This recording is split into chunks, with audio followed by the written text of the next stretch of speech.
নমস্কার বন্ধুরা, চন্দ্র রান্নাঘরে স্বাগত। দেখছেন আজকে আমি একটা নতুন রেসিপি নিয়ে এসেছি, চিংড়ি মাছের তরকারি। কিন্তু চিংড়ি মাছের গন্ধে মাছি এসে গেছে। হ্যাঁ, আচ্ছা, এই দেখুন মাছের মাথাগুলো আমি পেস্ট করে নেব।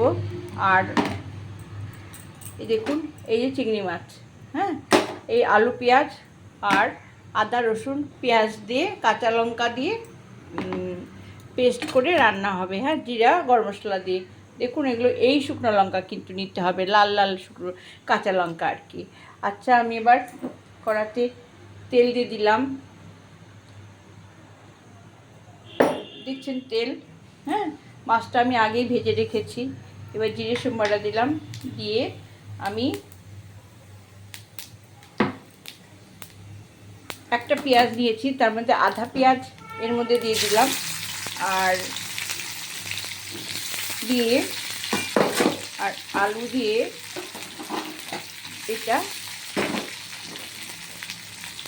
ভেজে নেব। হ্যাঁ, আলুটা লাল করে ভেজে নেব সামান্য লবণ হলুদ দিয়ে।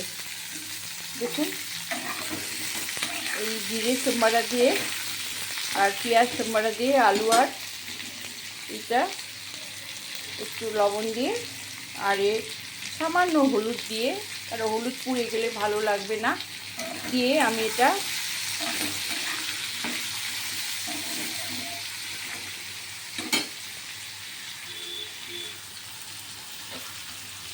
ঢেকে দিলাম। ভাজা